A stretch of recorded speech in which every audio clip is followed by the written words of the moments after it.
The statistics and the estimations of the tax evasion, which were claimed to be 280 billion Pakistani rupees in the sector of tobacco, were actually 40 billion Pakistani rupees.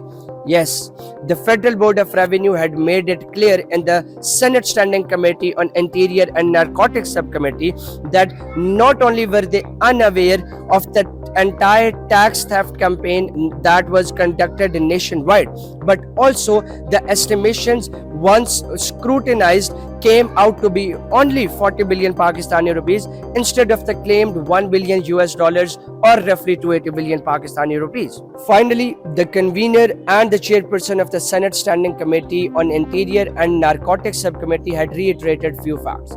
Number one, that he said that this shall be brought to the notice of the Prime Minister, particularly the case of the unverified estimations or statistics that were circulated or propagated on the entirety of the social media and official news outlets regarding the tax evasion of 280 billion Pakistani rupees, which was actually 40 billion Pakistani rupees as the FBR had told them.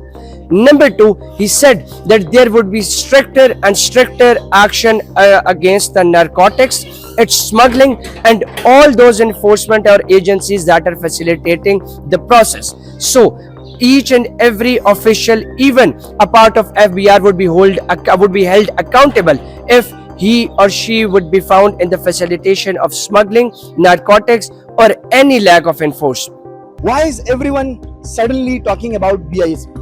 Benazir Income Support Programme. Some people call it Pakistan's most important anti-poverty program. Others say corruption and transparency problems are preventing it from reaching the people who need it most. So what is really going on?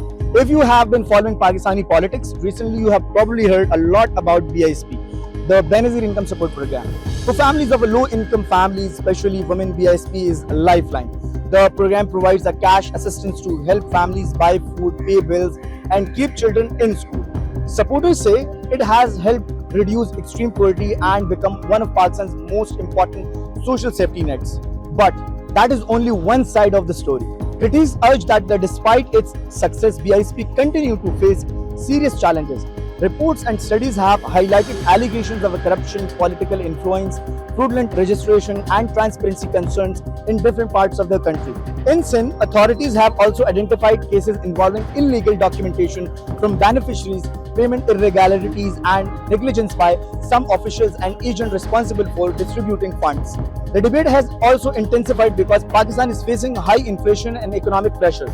As more families depend on welfare program, questions are growing about whether the money is reaching the right people and whether oversight is strong enough. Supporters and respond by saying no welfare program is perfect, but BISP remains one of the few systems that directly supporters of millions of vulnerable households. They urge that the solution is stronger monitoring and reforms, not dismantling the program. So the real question is not whether BISP matters, it's whether Pakistan can make sure every rupee reach the people it was meant to help. This is Pakistan Connect, reporting from Karachi. Follow for more.